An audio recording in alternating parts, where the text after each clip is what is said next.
to you, Simon, and then hand over. Oh, Ben's already. I'm ahead of you. I need to press the Didn't even button have saying to. got it. Yeah. Right. Well, welcome to those of you that are on the line to this, what will be the final seminar, I think, of this academic year for the Bookselling Research Network. And as we have been training for the last few months, we are delighted to welcome Simon here to give us a talk about Chinese bookshops. So just by way of introduction, Simon is Professor of Digital Humanities at Beijing Normal University at Zhuhai. Is that how you say it, Simon? Yeah, Zhuhai. yeah. Emeritus Professor at the Department of Information Studies, University College London. Still in denial about that, Simon. And Visiting Professor at the Department of Information Management, Peking University.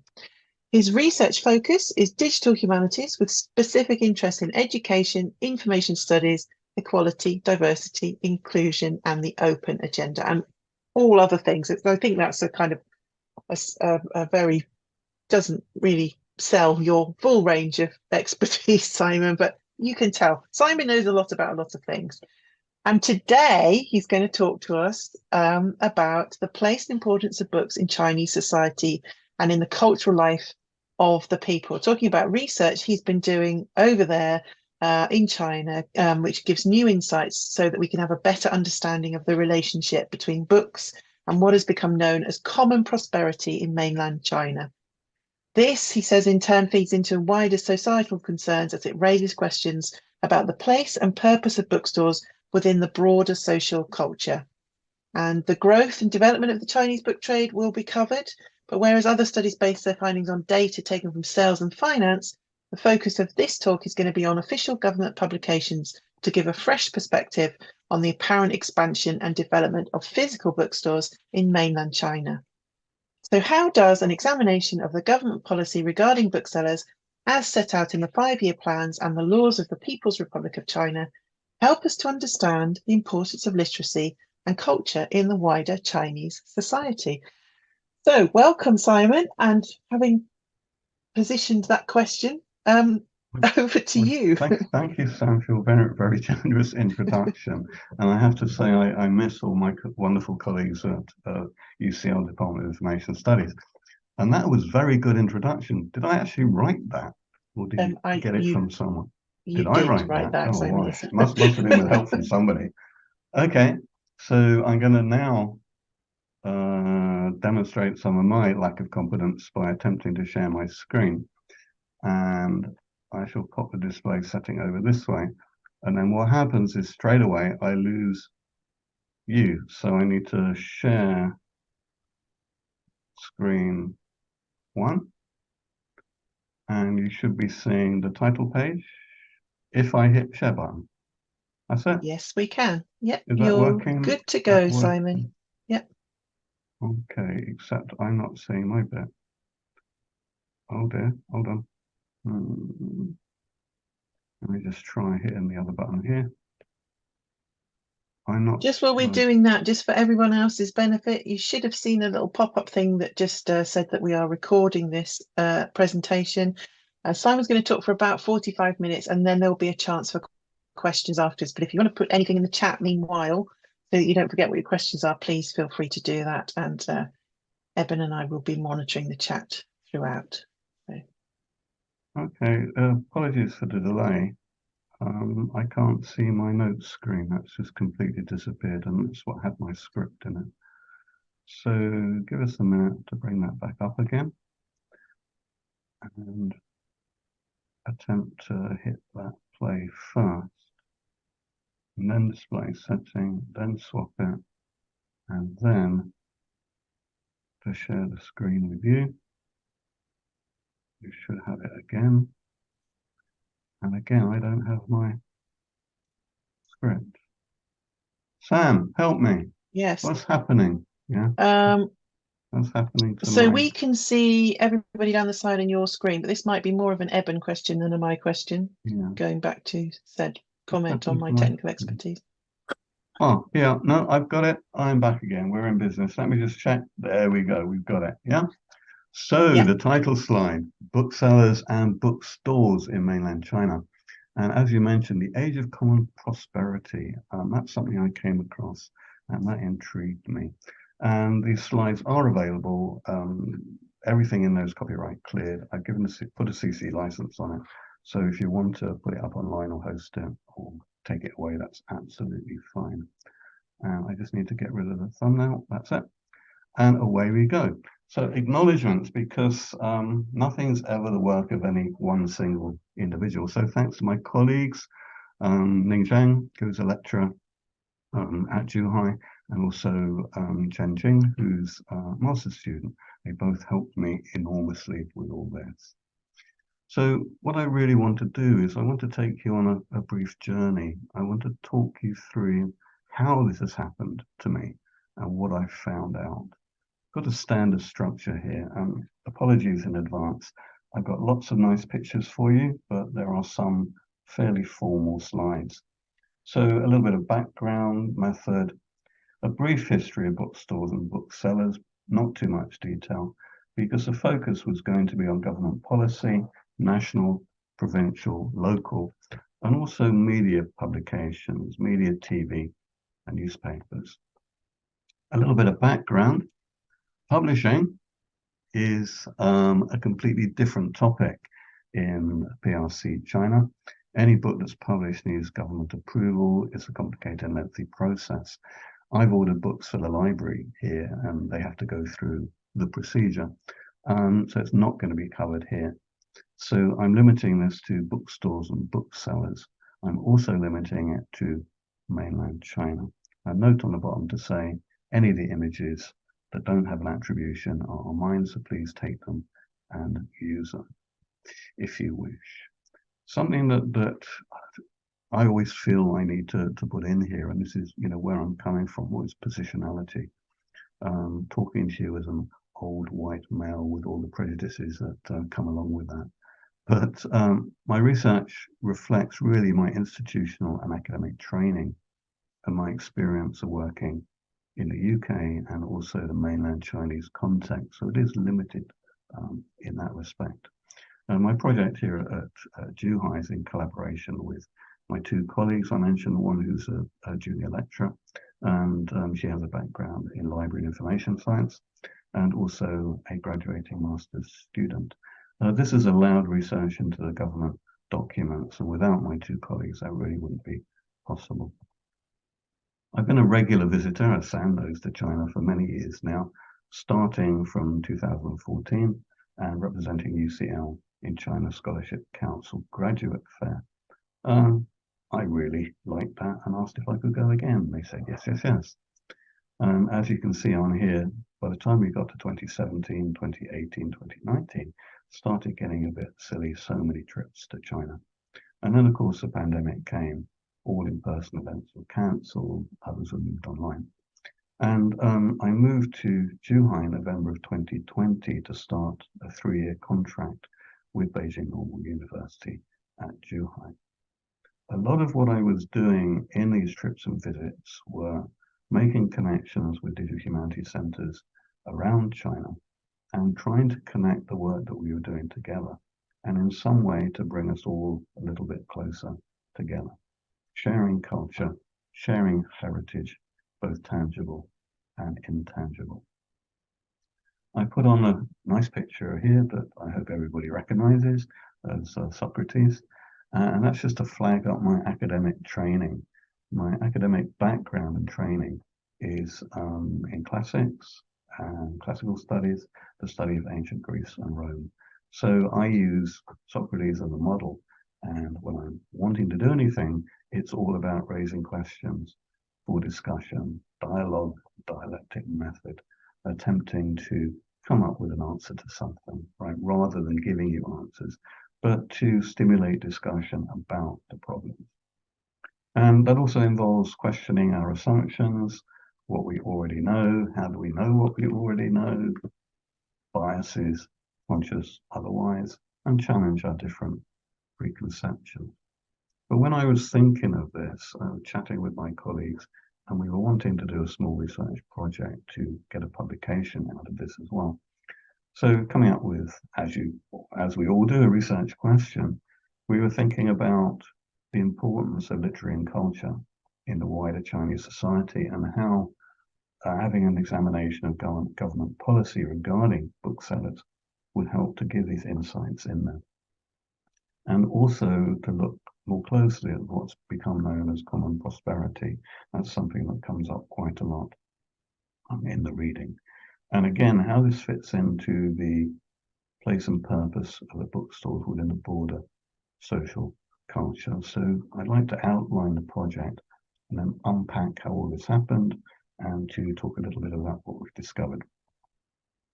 So method, okay, published research on bookstores and booksellers, government documents are available online, the 5-year plans, specifically the 13th and the 14th, more on that a little bit later, and newspapers and other online media published in the English language. The ones I list there, CGTN, that's China Global Television Network, which is the international division of China Central Television, and it's the PRC state media outlet.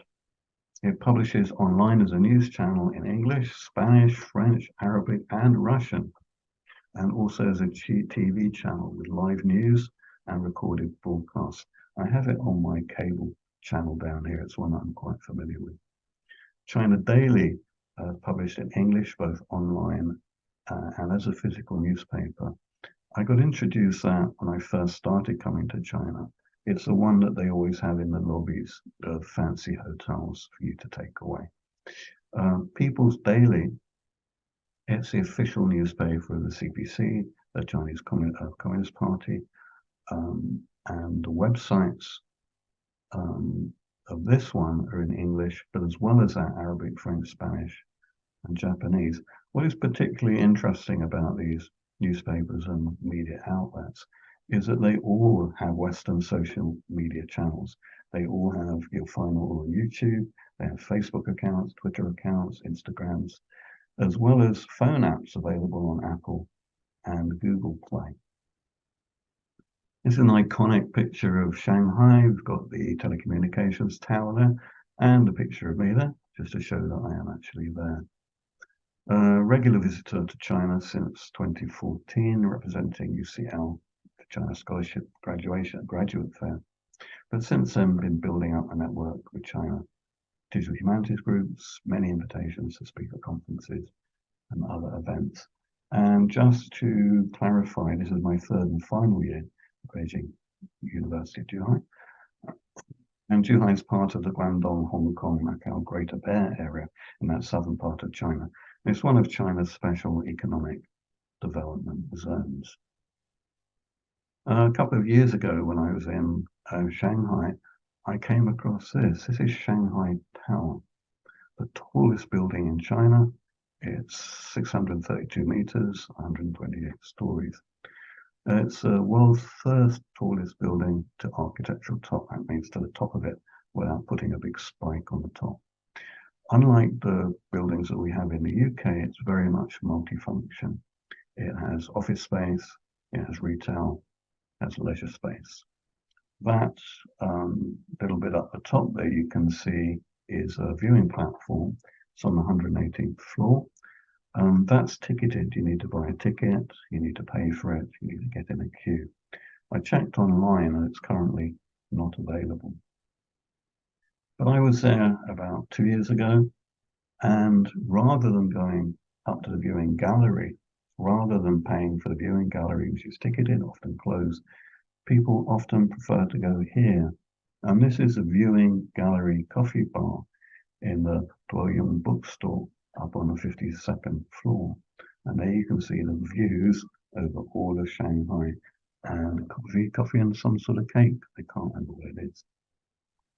But this is a website, and this is featured in the Smart Shanghai website. This is a best places to go website for English-speaking residents, and it's featured very highly up there. And this bookshop, it belongs to a huge Chinese publishing group, has several other bookstores in the city, but this is the flagship. It's up there in the Shanghai Tower. If you read the documentation, it says the interior is modern. but not sterile. When it was first opened, there was queues every day to get in there for over an hour. There are window seats, as you can see there, where you can sit and you look out across Shanghai and read or daydream above the clouds. That's what they say in their blurb. In Chinese, there's a great selection of literature and novels. There's also an English literature section there by London Review. I'm not quite sure who they are, but here is London Review on a bag there. And that's me with a big smile on my face because I've just come out of 14+7, 21 days in quarantine in a not very pleasant Shanghai hotel. That's why I'm smiling. But you'll find this bookstore featured in many online places. So this is Smart Shanghai. This is another place I went to. This is several years ago I went along here. This is Suzhou. It's an ancient walled city. When you come out of the train station, this is the view that greets you. It's famous for ornamental gardens. And I was there with a friend for, I think, 3 days. The first day, we went along to this place, the Humble Administrator's Garden. If you ever go to Suzhou, visit it. It is beautiful. It's on the World Heritage List.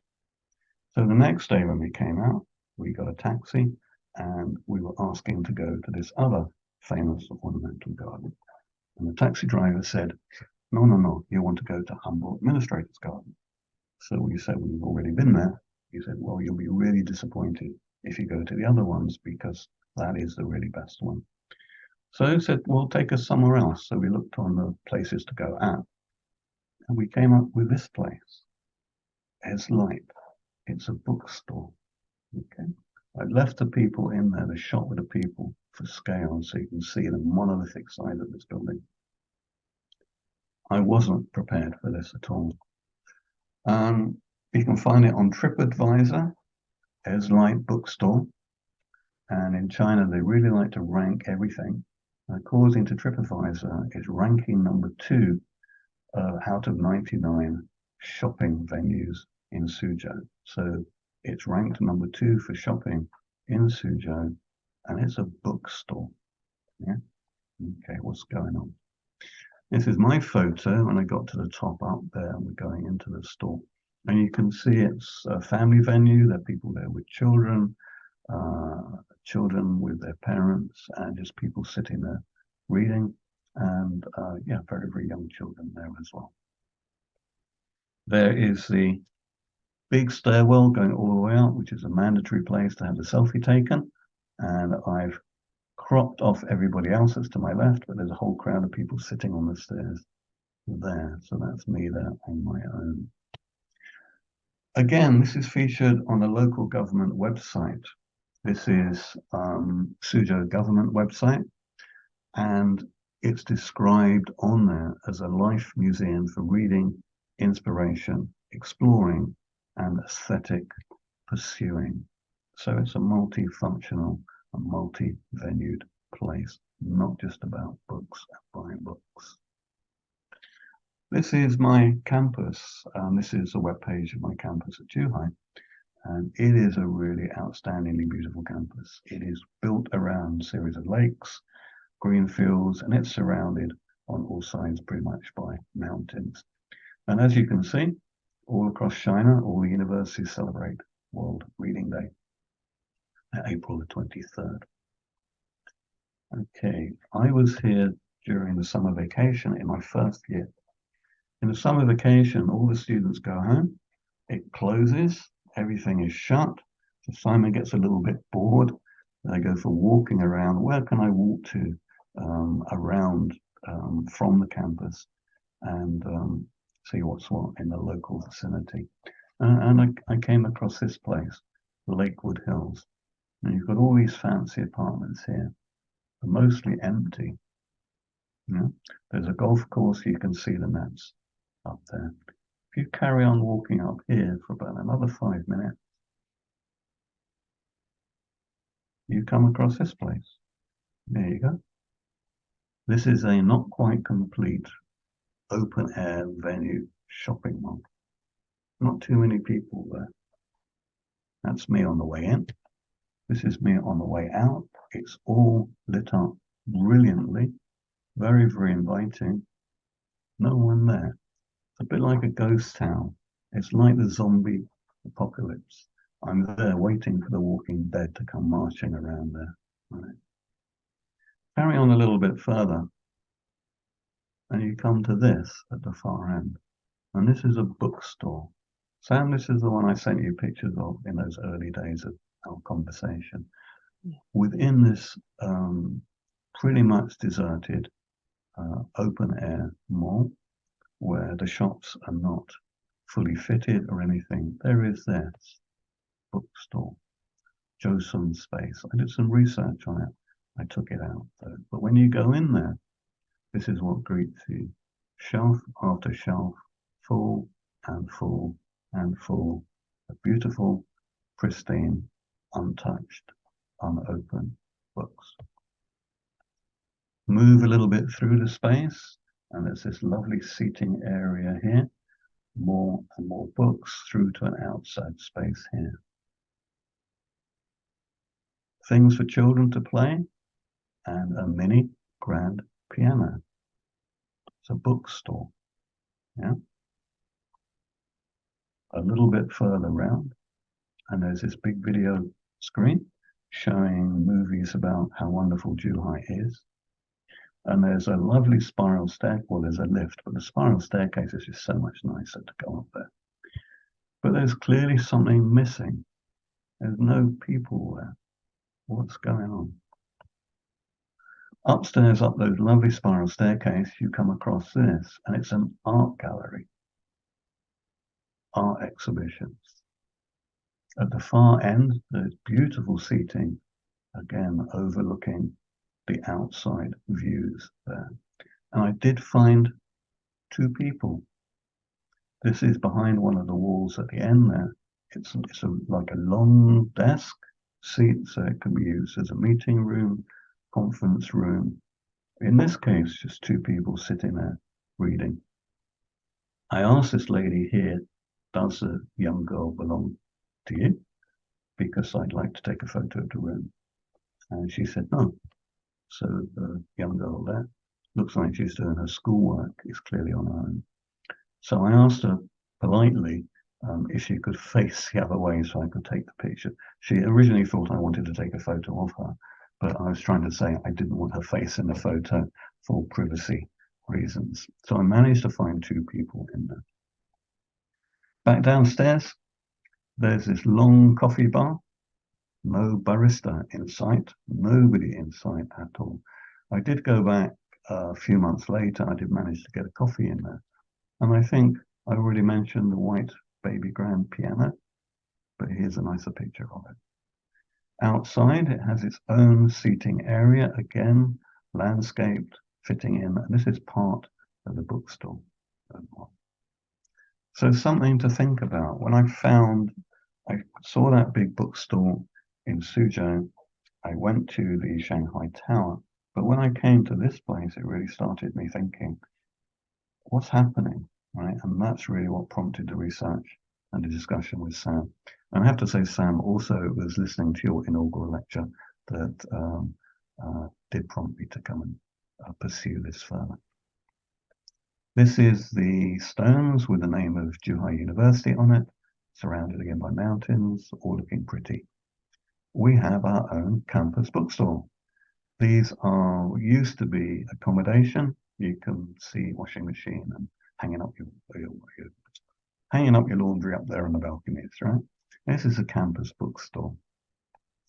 You go in there, as with all Chinese bookstores, you're greeted with the red publishing, which is exactly what you think it is, and the gifts that you have up there and various ornaments that you can buy. No one behind the counter desk. More empty spaces, lovely seating spaces for the students, should they wish to use them, and nice architectural design. More lovely seating spaces. I like to sit there sometimes, as state-of-the-art Wi-Fi, really, really comfy. Meeting tables, and I did find two students sitting in these little alcoves. getting on with their work, a nice, quiet place to study. So keep that in mind when I get on to the government and a brief background history. And let's look at what's happening. So, formal founding of the People's Republic of China, 1st of October 1949. Through the 1950s and 1970s, there was the monopoly booksellers, state-owned Tsinghua bookstores, only one state-owned. Through the 1990s, over 50% of general interest book market become private booksellers. By general interest, it's just novels, things like that. What I mean is not education or not read publishing and that. Through the 1990s, we see the start of online retailers, both China and foreign, and their sales then exceed the sales of physical bookstores. Online retailers, we have the big two Chinese ones, JD.com and Bandung.com. You also have Amazon. Amazon has a presence there as well, although I don't think it's as popular. Over this period of time, Xinhua devolved locally rather than being state from Beijing single owned. It got devolved out into the provinces. So each province has its own locally controlled Xinhua, and their function, if you like, has moved from being not their function but their business plan, if you like. So they've gone from being fully subsidized cultural institutions into self-funding for profit. They now have to make profit. They're not solely funded by the government. And the organization is regional rather than central. And you have the rise of physical retail chains. And I'm going to use Sisyphe as an example. So if you combine that with the history of copyright, a picture appears a little bit clearer.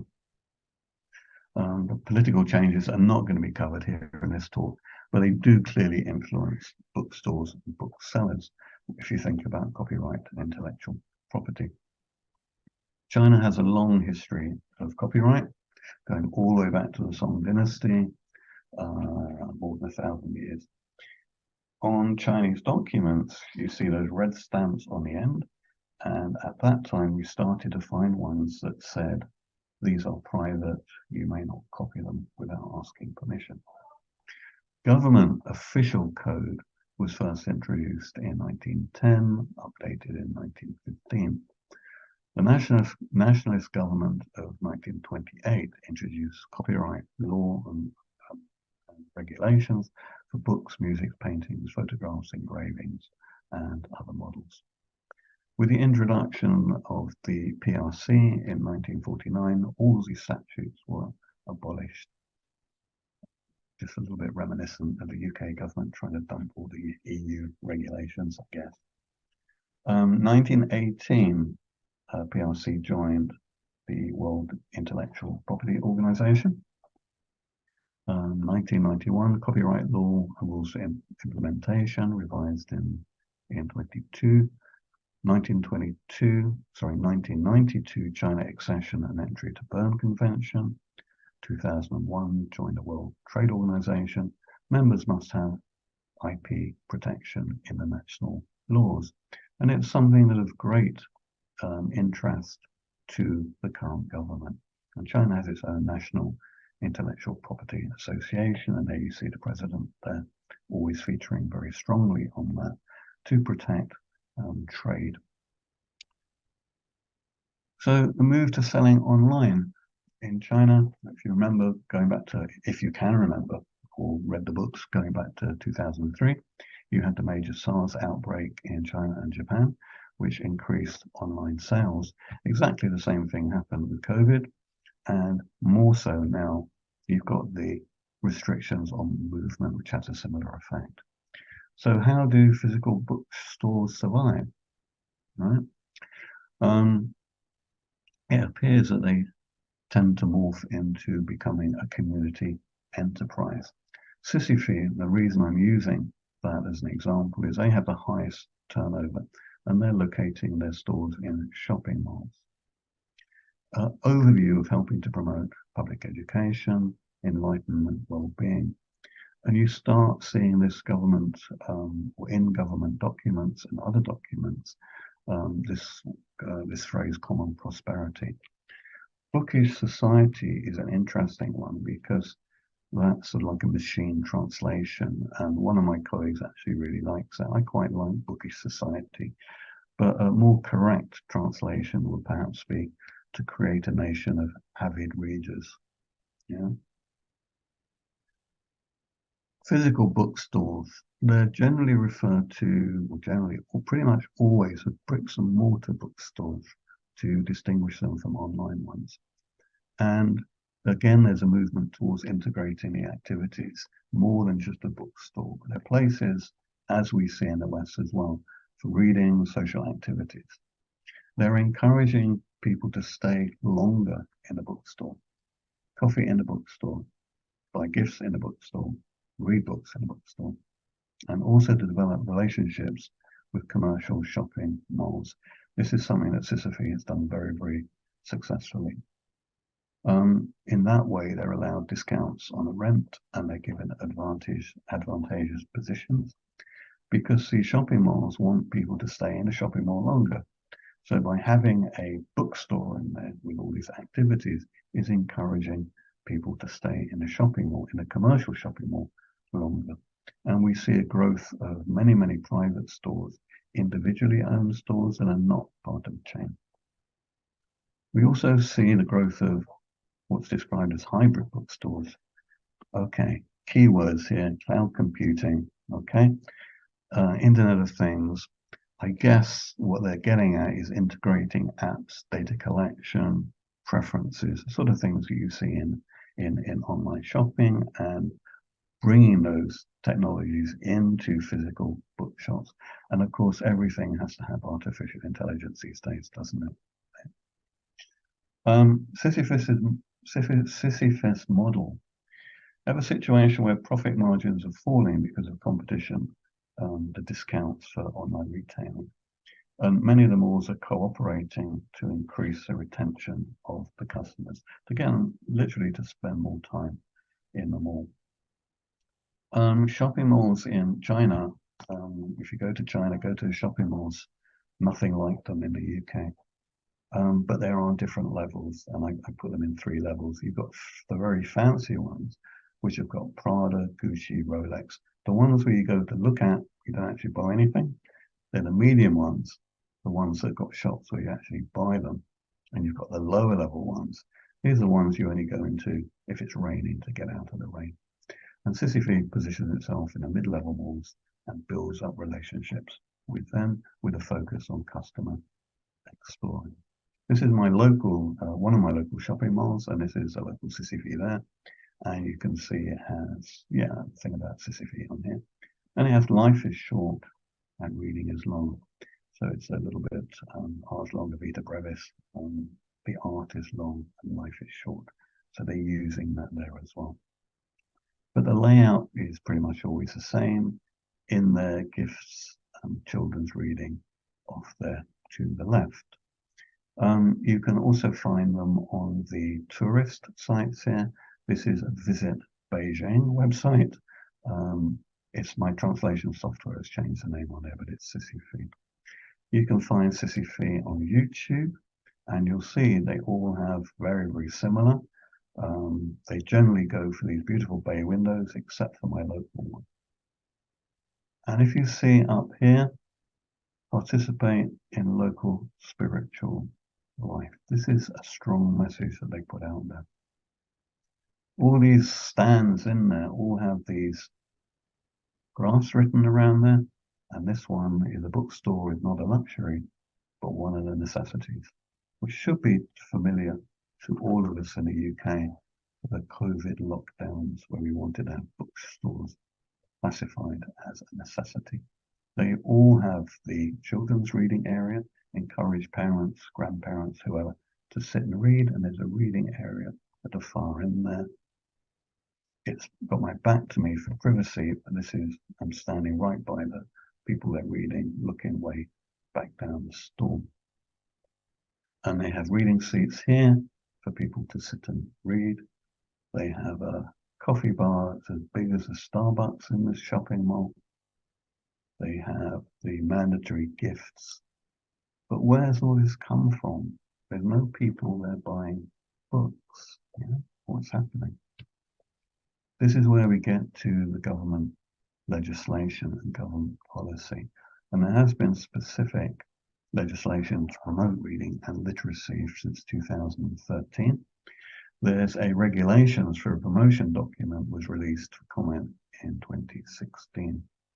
So what we're seeing now are the results of this, results of the promotion of reading from 2016 onwards. I give you the quotes on here. This is from this document, translated. The protection of the basic rights of citizens to enjoy access to literature regarding ideology and culture, to enable them to inherit the richness of Chinese heritage. Ideology here, in the sense of character, what it means to be a good citizen and to be a benefit of society. The economic growth of the PRC is acknowledged in the bottom one and should be fed back, they say, into society. China has 5-year plans still going back to the Soviet era. Social and economic development initiatives, targets and reforms. They have one every year now. And these are plans for growth, but in a balanced way. And they try to maintain a better distribution of resources across the population as a whole. The documents I've been using, and I put them in a reference list at the end, are the 13th and the 14th. 13th has a full government translation. The 14th has only got an outline in English. I've had to use translation software for that. For the 13th year plan, 2016 to 2020, translated by the Central Compilation and Translation Press. That's the one we're seeing the benefit of now. Go to section 2, box 25, cultural projects. Number 8, a nation of readers. Hold activities, reading in China. Making full use of existing facilities, coordinate the building of community reading centers, rural digital libraries, public digital reading terminals, and other facilities. And yes, this does mean putting reading terminals up on street corners. Rural digital libraries, it doesn't matter how small your town is, your village is, you should have a facility for reading. Provide books and newspapers, particularly for children. The 14th 5-year plan, a lot of it is a reflection on the 13th 5-year plan, and it's setting out long-term goals for further. It's a blueprint, if you like, for China to embark on a new journey of building a modern socialist country in all respects. It's a common program for action for all Chinese building. It's really all about bringing people together and working towards this common prosperity, to build a strong cultural country, strong education country, strong sports, and a healthy China. The more is promoting the construction of a more scholarly society, improving social civilization. A nice one here, developing archives, encouraging literacy, promote reading for all people. Yeah? Work together for a common prosperity. This is enshrined in the government regulations. This comes down to the local level as well. We've got the government, regional. This last one is actually the local one. And my colleague, I've only been to big cities in China. I had no idea what farmhouse centers was. What it means is that even if you live in a small village that isn't big enough to have its own library, one house will be turned over to be a reading center. It'll be a house that people put books in, like book sharing. The local government will put books in there. It's somewhere where people can just go, read, and share books and their joy of literature. So no matter what size your community is, it should have its own public library. If it's too small, then you've got a farmhouse centre in there. Further government initiatives, regulations on the promotion of reading for all. This frames reading as a basic right of citizens to improve their ideological and moral quality. It should be enshrined says this government document, in law to safeguard the measures. Again, the development of public libraries, that's not for this talk. This talk is about booksellers, but they have amazing new libraries. A new Pudong Library at Shanghai, the Guangdong Public Library. Go and look at these online, but that's the subject of a different talk. Moving on to media outlets, a brief look at the CGTN, China Daily, People's Daily. Bearing in mind that these are government-controlled news agencies, but they are publicly available, and they're giving an outer view. They're published in many, many different languages, so it's how the government and society wishes to be perceived. CGTN, much focus on Beijing. They talk about, and I've just taken some major points from the articles I've downloaded over the last several years. Stories on subsidies to help bookstores survive in the downtown. Uptown, they're doing very well in the fancy shopping malls, but they're getting subsidies to help them in the downtown areas. They're getting help with equipment upgrades, money for training. There's many articles that push back against stories of the decline in books. They are positively promoting book sales and physical book sales from physical bookstores in the digital age. There's a really interesting story about Chengdu. Chengdu is the city that's famous for little baby pandas. They have a big attraction there. But apparently they have more bookstores than any other city in China. And one of the reasons for that is if you set up a new bookstore, you don't have to pay rent. You get it rent-free from the local government.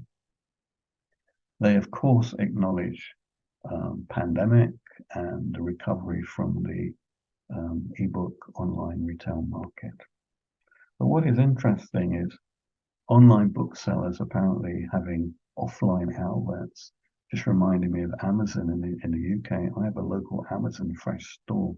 So Amazon that used to deliver to my door, they now have an online store, a physical store and a physical outlet.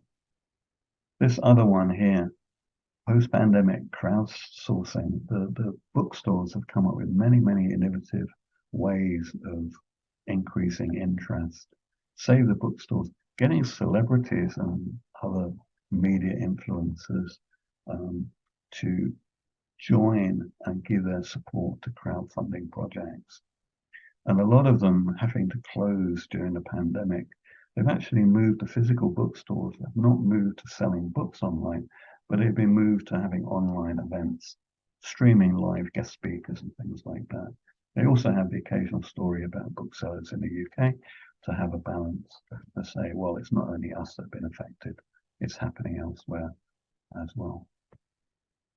China Daily, I don't want to repeat many of the same stories, but revitalization of rural areas and small villages. And they make a link between tourism and culture. Lots of stories about putting bookstores, physical bookstores, in tourist spots, sites, and destinations.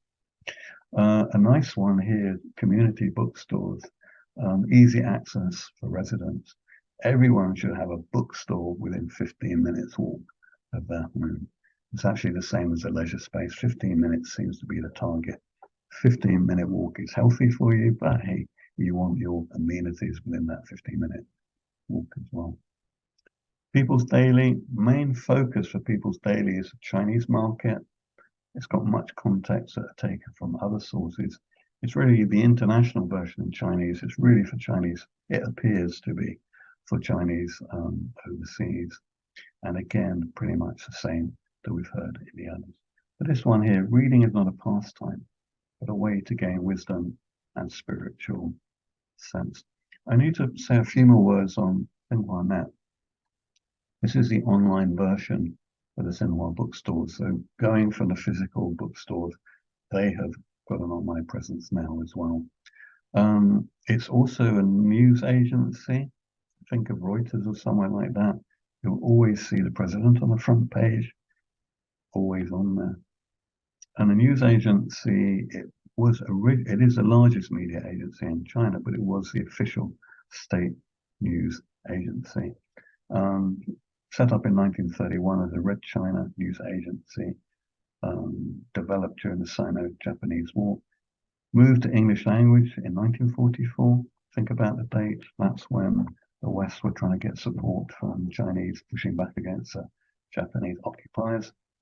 1949, founder of PRC, was the only official news agency, has strong links to the Communist Party of China.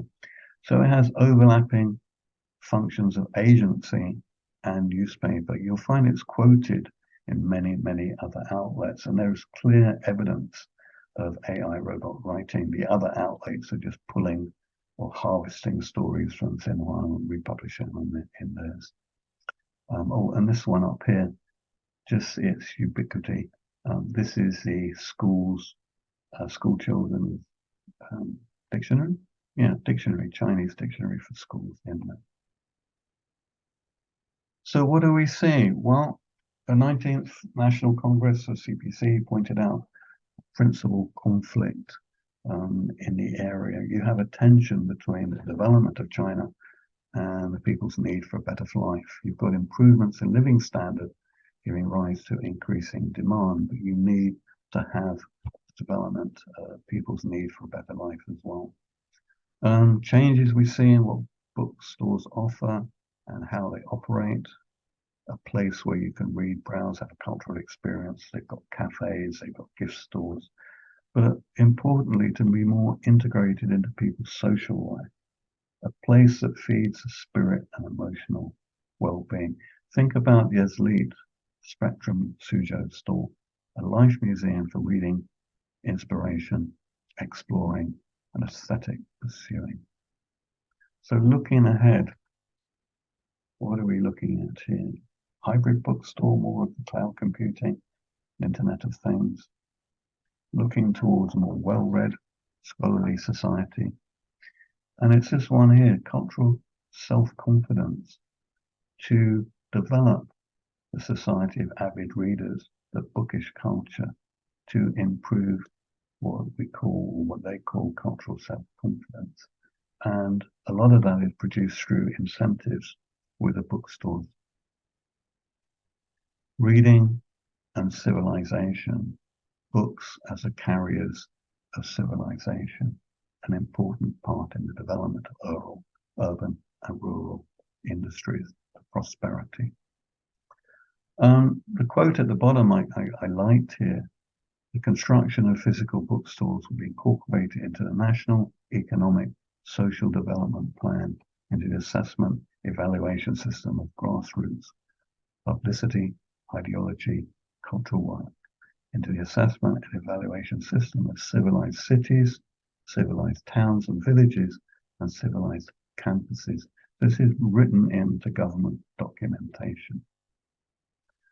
So conclusions, well, we can see an improvement in the living standards, more people being brought out of poverty, a growth of the affluent middle classes, which perhaps stimulates the demand, and the demand for what we might call emotional and spiritual well-being. And the integration of the books and the bookstores and the reading into people's daily life, this is supported with government legislation to develop a bookish society of avid readers, if you like. So this whole thing about common prosperity, it's nothing to do with your income, your bank balance, the GDP. It's a phrase I've come across while looking at these over and over again. So it's what we might call feel-good factor, something like well-being that we've heard a lot of since the Marmot report way back when. So it's prosperity to improve the mind, enrich the mind, improve mental health. Cultural confidence, again, raise the level of literacy. Spirituality, not in a religious sense, but rather one of lifting the spirit. Again, the links of bringing people out of poverty within China. So thinking about the UNESCO definition of culture, the distinctive spiritual, material, intellectual, and emotional features of a society and a particular societal group. And I just want to finish up with this here. And this is a view from that beautiful bookstore near my campus. And you can see through there to the Zen garden. And beyond that, there's a sunken Japanese garden. And beyond that, what do we see? Cranes and building works. Yeah. When I went back on that other trip a few months later, it was really, really hot. I wanted to go in somewhere cool. And I'd walked round by the lakes and the water features, and I come in here, I found this wonderful, beautiful, comfy place. I didn't really realize what it was until I saw these. And it's some marketing. It's a marketing for the new builds that you can see going up behind you. And you can buy apartments and houses that are not yet built. Apparently that's the way it's done in China. You buy an apartment a couple of years before it's built. And here we have the plan. This was Lakewood Hills new development. This is a scale 1 to 480. And this is a model of it. So this is where I came in through the ghost town. And this here is a bookstore. And this is the water feature, that's a building. And what's currently built is here. But they're going to extend all the way back there, apparently. But just to remind you that the jewel in all of this is this amazing bookstore that they have there. The thing that was finished first when they were developing this is the bookstore. I just want to put a last slide up here, a little bit of wider social context, because this all links in together. And this is another quote I found on CGTN, and this directly relates to the university where I work. And that's China launching a program to train 10,000 teachers each year to work in over 800 underdeveloped counties in central and western regions of the country to improve the quality of primary and secondary school teachers in these areas. College students who enroll in the program are exempt from tuition and accommodation fees and receive subsidies for living expenses. So the intake of students in my university don't pay fees. They have free accommodation and they get a maintenance grant. And in return, they need to go back to their hometown and province after graduation as a teacher for at least 6 years. And after 1 year of working, they get options for master education. And again, this is geared up for exactly the same ends, to raise the level of literacy in the country and to have a country of more avid readers. And I put a work cited on here. There's two really, really interesting works on the history of book retailing and non-state owned businesses in China. I give you the links to the 5-year plans and also to those other ones there. But I'm going to leave it there. So thank you very much for your attention. Thank you, Simon. Wow. I think we've got a lot that we can pick up on now in the discussion. Ebba, can you stop the recording and then we can perhaps move to